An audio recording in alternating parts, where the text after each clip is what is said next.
Hello everyone, welcome to Move to Study. This is the video for class 7, chapter number 4, photosynthesis part 2.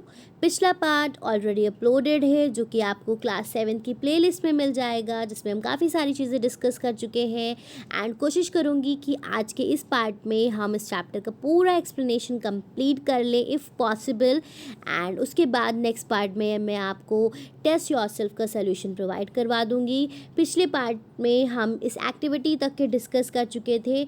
आज हम बात करेंगे stomata the site of exchange of gases के बारे में। चलिए स्टार्ट करते हैं आज का वीडियो।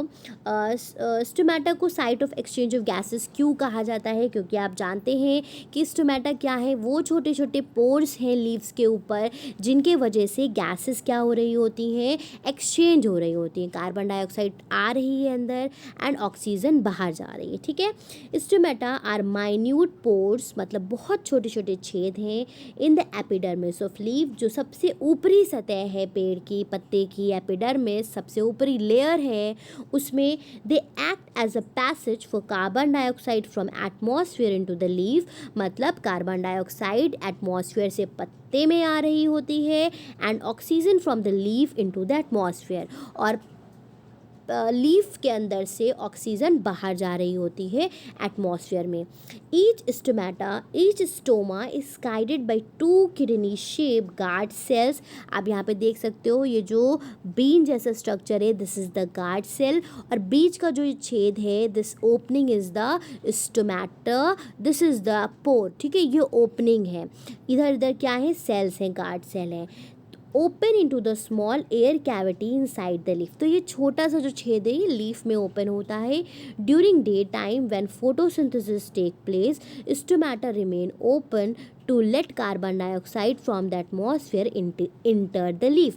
दिन के वक्त जब फोटोसिंथेसिस का प्रोसेस हो रहा होता है तो स्टोमेटा क्या है, ओपन रहते हैं ताकि गैसेस एक्सचेंज होता रहे। At night, when there is no light and no photosynthesis is taking place, stomata get close to avoid the loss of water by transpiration। और रात में क्या होता है, स्टोमेटा क्लोज हो जाते हैं। तो यहाँ आप डायग्राम में देख सकते हैं ओपन एंड क्लोज दोनों तरह के स्टोमेटा की पिक्चर बनी हुई है। एंड अगर आप यहाँ पे देखेंगे तो ओपन स्टोमेटा में लिखा हुआ है टर्जिड गार्ड सेल, मतलब जब ये जो गार्ड सेल्स हैं, जो ये स्वेलन पार्ट है, ये जो काजू जैसा है ना, ये जब फूल जाता है, स्वेलन हो जाता है वाटर की एंट्री से, तो ये खुल जाता है स्टोमेटा। और जब ये पिचक जाती हैं गार्ड सेल्स, मतलब फ्लैसिड हो जाती है, फ्लैसिड मतलब पिचकना, तो ये स्टोमेटा क्लोज हो जाता है। ठीक है, ओपन एंड क्लोज स्टोमेटा का डायग्राम है। एरो से आपको क्या पता चल रहा है, डायरेक्शन ऑफ वाटर, मतलब जब वाटर अंदर आ रहा है तो स्टोमेटा ओपन हो रहा है, जब वाटर बाहर जा रहा है तो स्टोमेटा क्लोज हो रहे हैं। तो ये दिन और रात में ये प्रोसेस आपका चलता रहता है। ठीक है, आगे बढ़ते हैं। Opening and closing of stomata को थोड़ा डिटेल में और डिस्कस कर लेते हैं। It is carried out by the guard cell. Guard cell बहुत इंपॉर्टेंट रोल प्ले करता है स्टोमेटा की ओपनिंग एंड क्लोजिंग में। In sunlight water from surrounding cells enter the guard cell. दिन के वक्त देखो क्या होता है कि जो आसपास की सेल्स हैं उनमें जो पानी होता है वो फटाफट गार्ड सेल्स क्या हैं, जो बीन शेप सेल्स हैं, उसमें आने लगता है। The guard cells become turgid and swell up. तो वो क्या होती है, फूल जाती हैं, उसमें पानी आ जाता है, एकदम सख्त मोटी फूल जाती हैं due to the accumulation of water, क्योंकि पानी भर गया है उसमें। Their outer thin walls bulge out. तो उसकी जो बाहर की वॉल है वो फूल जाती है। And the inner thick walls are drawn apart. और अंदर की क्या होती है, एक दूसरे से दूर हो जाती हैं। तो इसकी वजह से क्या होता है, स्टोमेटा की जो मुंह है वो खुल जाता है। The two guard cells widen making the stomata open. तो इस प्रोसेस से क्या होता है, स्टोमेटा की ओपनिंग हो जाती है जब सेल्स फूल जाती हैं। At the time of closing of stomatal opening, अब जब रात का वक्त होता है तो पानी उसमें से निकल जाता है, ख़त्म हो जाता है। Water comes out of the guard cell and they become flaccid. ठीक है, मतलब पिचक जाती हैं। द इनर थिक वॉल, तो जो अंदर की जो वॉल्स हैं वो गोल हो गई थी, अब सीधी हो जाती हैं और स्टोमेटा क्या हो जाता है, बंद हो जाता है। तो ये ओपनिंग एंड क्लोजिंग का एक सिंपल सा आपको यहाँ पे बताया गया है। जब अभी आप हायर क्लासेस में जाएंगे तो आप काफ़ी डिटेल में इसको स्टडी करेंगे कि स्टोमेटा की ओपनिंग और क्लोजिंग कैसे होती है। ठीक है, अब उसके आगे हम बात करते हैं फैक्टर अफेक्टिंग फोटोसिंथेसिस। वो कौन से फैक्टर्स हैं जो फोटोसिंथेसिस के रेट को क्या करते हैं, अफेक्ट करते हैं। ठीक है, तो सबसे पहला हमारा क्या है, chlorophyll. Chlorophyll is a green pigment that absorb light energy. आपको पता है क्लोरोफिल क्या है, वो ग्रीन पिगमेंट है जो लाइट एनर्जी को अब्जॉर्ब करता है। It is present in the chloroplast. Chlorophyll कहाँ होता है, क्लोरोप्लास्ट में प्रेजेंट होता है। Which occur in green parts of plants, mainly the leaves. Hence photosynthesis take place only in green parts of the plant. तो क्योंकि क्लोरोफिल ग्रीन पार्ट्स में होता है तो फोटोसिंथेसिस भी वहीं हो रहा होता है। तो फोटोसिंथेसिस के लिए क्लोरोफिल क्या है, एक इम्पॉर्टेंट फैक्टर है। उसके बाद बात करते हैं sunlight. Sunlight is essential for photosynthesis. सूरज की रोशनी ज़रूरी है फोटोसिंथेसिस के प्रोसेस के लिए। its duration intensity and quality affects the rates of photosynthesis। मतलब सूरज की रोशनी कितनी देर के लिए मिल रही है, उसकी तपिश कितनी है, उसकी क्वालिटी क्या है, ये सभी चीज़ें क्या करती हैं, फोटोसिंथेसिस के रेट को अफेक्ट करती हैं। For example less light slows down the rate of photosynthesis. अगर रोशनी प्रॉपर नहीं होगी, सूरज की लाइट प्रॉपर नहीं होगी तो फोटोसिंथेसिस का प्रोसेस क्या हो जाएगा, कम हो जाएगा। And too much bright light destroy chlorophyll and hamper photosynthesis. और अगर बहुत ज़्यादा सूरज की रोशनी होगी तो क्या होगा, फोटोसिंथेसिस जो क्लोरोप्लास्ट है वो मर जाएंगे। ठीक है, फोटोसिंथेसिस का प्रोसेस नहीं होगा।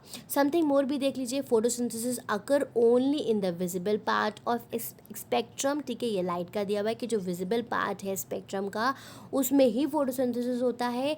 It is maximum in blue and red light and minimum in green light. तो जो ब्लू और रेड लाइट है उसमें फोटोसिंथेसिस मैक्सिमम रहता है और ग्रीन लाइट में मिनिमम। टेम्परेचर की बात करी जाए तो ऑप्टिमम टेम्परेचर फोटोसिंथेसिस का क्या है, 20 से 30 degree centigrade. It is slow at low temperature and also slow down when temperature is 40 degree centigrade. मतलब जब 20-30 से नीचे चला जाता है टेम्परेचर तो भी फोटोसिंथेसिस का प्रोसेस कम हो जाता है, और अगर 40 के ऊपर चला जाता है तो भी। Above because enzymes being protein get denatured at high temperature. क्योंकि बहुत ज़्यादा टेम्परेचर की वजह से जो एंजाइम्स हैं वो क्या होते हैं, मर जाते हैं, बर्बाद हो जाते हैं, डिस्ट्रॉय हो जाते हैं। Carbon dioxide concentration in air. अब भाई कार्बन डाइऑक्साइड क्योंकि यूज़ हो रही है फोटोसिंथेसिस में तो उसका कॉन्सेंट्रेशन जो एयर में है वो भी इन्फ्लुएंस करता है रेट ऑफ फोटोसिंथेसिस को। The rate of photosynthesis increases with an increase in carbon dioxide. मतलब अगर कार्बन डाइऑक्साइड का कॉन्सेंट्रेशन ज़्यादा होगा बट अप टू 0.1%, ठीक है, अगर इससे ज़्यादा हो जाएगा तो फोटोसिंथेसिस का रेशियो और घट जाएगा। वाटर की अगर बात करी जाए, reduce availability of water causes closure of stomata. अगर पानी नहीं होगा तो स्टोमेटा ओपन कैसे होगा। This causes reduction in carbon dioxide availability to the cells and drop in photosynthesis. तो उससे क्या होता है, कार्बन डाइऑक्साइड की कमी होगी और फोटोसिंथेसिस की जो प्रोसेस है वो ड्रॉप हो जाएगा। ठीक है, उम्मीद है कि ये सारी चीज़ें क्लियर हो रही होंगी। फटाफट बच्चों वीडियो को लाइक कर दीजिए, चैनल को सब्सक्राइब कर दीजिए, नोटिफिकेशन बेल आइकन को ऑन कर दीजिए, और आपकी जो भी क्वेरी है कमेंट सेक्शन में कमेंट करके मुझे बताइए। एंड अदर देन मुझे फीडबैक दीजिए कि आपको वीडियोस कैसी लगती हैं, एक्सप्लेनेशन जो भी मैं एक्सप्लेन करती हूँ चीज़ों को वो आपको क्लियर हो रहा है या आपकी क्या क्वेरीज़ हैं, क्या प्रॉब्लम्स आप फेस कर रहे हो, please let me know. Okay, आगे बढ़ते हैं, सिग्निफिकेंस के बारे में बात करते हैं कि फ़ोटोसिंथेसिस ज़रूरी क्यों है। तो फ़ोटोसिंथेसिस क्या है, एक लाइफ सपोर्टिंग प्रोसेस है। लाइफ आगे इसी से चल रही है, खाना बन रहा है, एनर्जी मिल रही है। Oxygen for respiration to all living plant. सबसे इम्पॉर्टेंट बात है कि फ़ोटोसिंथेसिस के प्रोसेस के ही ज़रिए ऑक्सीजन मिल रही है लिविंग ऑर्गेनिजम्स को जीने के लिए, चाहे वो एनिमल्स हो या प्लांट्स हो। Food for all in the form of glucose. और जितने भी प्लांट्स हैं उनको खाना मिल रहा है ग्लूकोज के फॉर्म में। और अल्टीमेटली जब पेड़ों को खाना मिल रहा है तो उनसे जुड़े हुए जानवर और वो ह्यूमन बींग्स हैं जो उनके ऊपर फीड करते हैं, जितने भी कंज्यूमर्स हैं। तो जब प्रोड्यूसर्स होंगे तभी कंज्यूमर्स होंगे। तो लाइफ की जो पूरी एक साइकिल है वो इस तरह से फोटोसिंथेसिस पे डिपेंडेड है। ठीक है, फेट ऑफ ग्लूकोज के बारे में बात करते हैं कि ग्लूकोज का क्या होता है जो फोटोसिंथेसिस के प्रोसेस में बनता है। तो एनर्जी फ्रॉम ग्लूकोज, सबसे पहले जो भी ग्लूकोज बनता है उससे एनर्जी मिलती है। A part of glucose synthesize in the leaf is immediately utilize by the cell where it is form to release energy during respiration. ठीक है, जिस वक्त फोटोसिंथेसिस का प्रोसेस हो रहा है और ग्लूकोज बन रहा है, फ़ौरन वहीं पे सेल्स से वो यूज़ होने लगता है, क्योंकि साइड बाय साइड रेस्पायरेशन का भी प्रोसेस चल रहा है और एनर्जी रिलीज़ करने के लिए वो ग्लूकोज यूज़ हो रहा है। स्टार्च फ्रॉम ग्लूकोज, जो एक्स्ट्रा ग्लूकोज होता है वो स्टोर हो जाता है in the form of starch.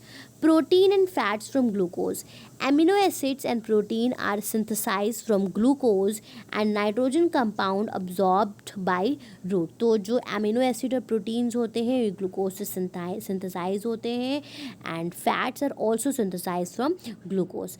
Translocation of glucose, glucose is a soluble in water and is transported to different parts of the plant through phloem। this is called translocation। Translocation मतलब क्या, phloem का जो काम है वो करता है कि जो भी ग्लूकोज बना है वो प्लांट्स के डिफरेंट पार्ट्स में पहुंचा देना। ठीक है, that's all students. I think जो भी इसमें एक्सप्लेनेशन पार्ट है वो कंप्लीट हो चुका है। अब हम एक्सपेरिमेंट्स की तरफ आ जाते हैं। तो सबसे पहला एक्टिविटी 1 हम डिस्कस कर चुके थे। एक्टिविटी 2 है और फोटोसिंथेसिस के प्रोसेस पे बेस एक्टिविटी है। Activity 1, activity 2, 4, 5, 6 and then the check points. तो इस वीडियो में मैं ये सभी एक्टिविटीज़ एक साथ डिस्कस कर लेती हूँ ताकि पार्ट 2 में ये सारी चीज़ें क्लियर हो जाएं एंड पार्ट 3 में मैं आपको उसका टेस्ट योरसेल्फ का सॉल्यूशन प्रोवाइड कर दूँगी। तो वीडियो को लास्ट तक के देखिएगा ताकि सारी चीज़ें आपको क्लियर हो जाएं। एक्सपेरिमेंट स्टार्ट करते हैं। To demonstrate that starch is form during photosynthesis. तो अभी आपको पता है कि ग्लूकोज बनता है और ग्लूकोज स्टार्च के फॉर्म में स्टोर होता है। अब हम एक्सपेरिमेंट करके पता करेंगे कि स्टार्च फोटोसिंथेसिस के प्रोसेस में बनता है। मटेरियल क्या रिक्वायर्ड है, 2 पॉटेड प्लांट्स, 2 पेड़ ले लीजिए अच्छे लगे हुए।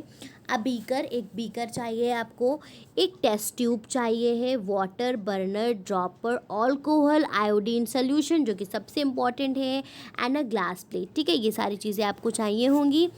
प्रोसीजर क्या है, टेक 2 ग्रीन पॉटेड प्लांट, 2 आपने अच्छे पॉटेड मतलब जमे हुए पेड़ लिए जो लगे हुए हैं।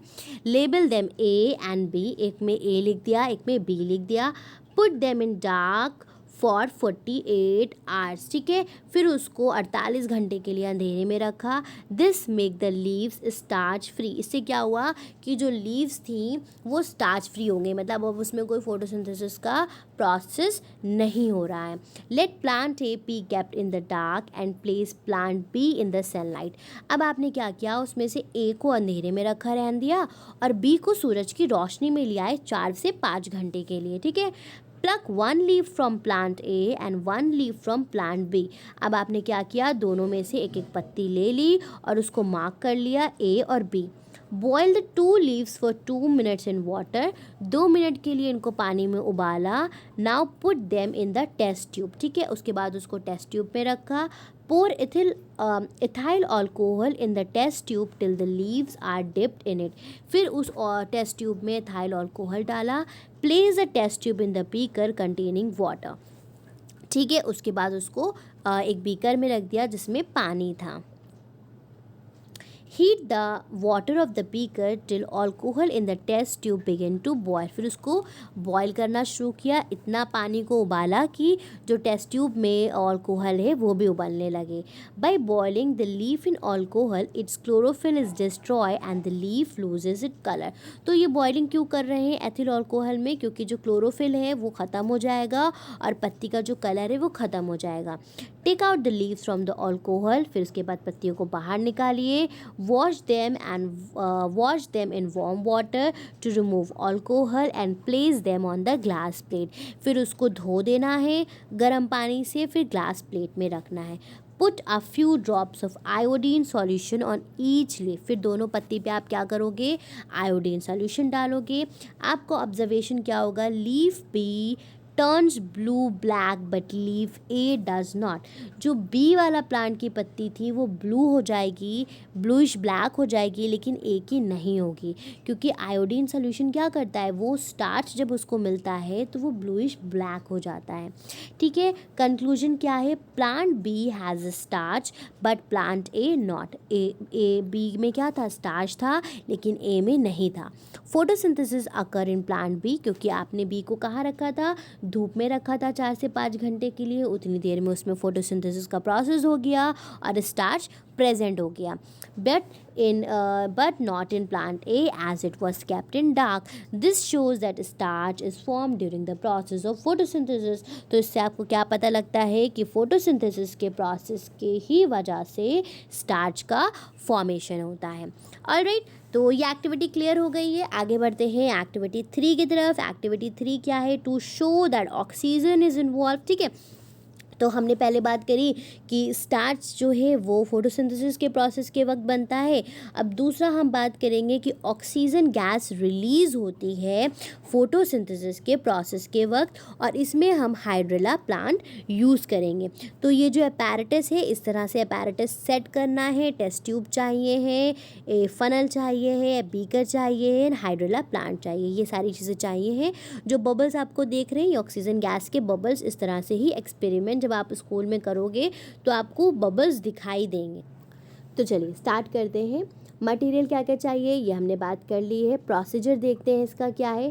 Take a beaker with water, fix the stem of hydrilla into the hole of funnel. एक फनल ले लीजिए और उसको उल्टा करके उसमें हाइड्रेला का प्लांट लगा दीजिए, जैसे पिक्चर में बना है।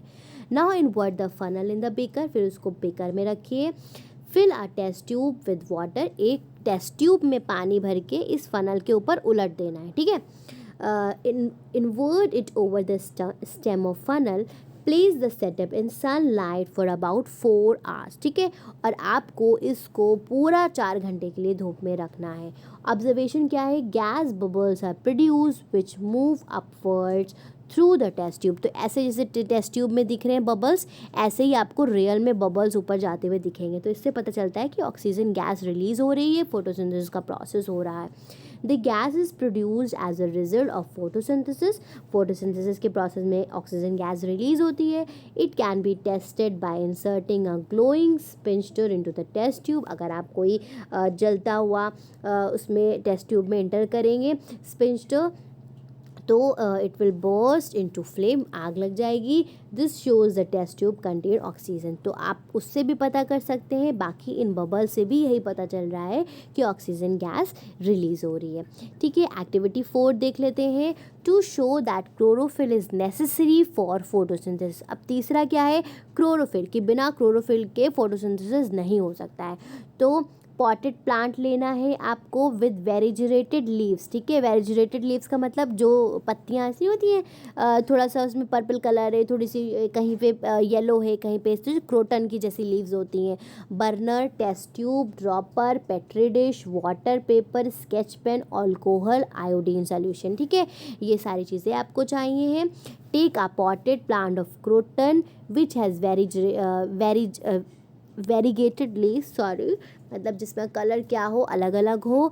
Keep it in sunlight for few hours, उसको थोड़ी देर में धूप में रखिए। Pluck a leaf, sketch it shape on a plain white paper, उसको तोड़िए, उसका डिज़ाइन बना लीजिए वाइट पेपर पे।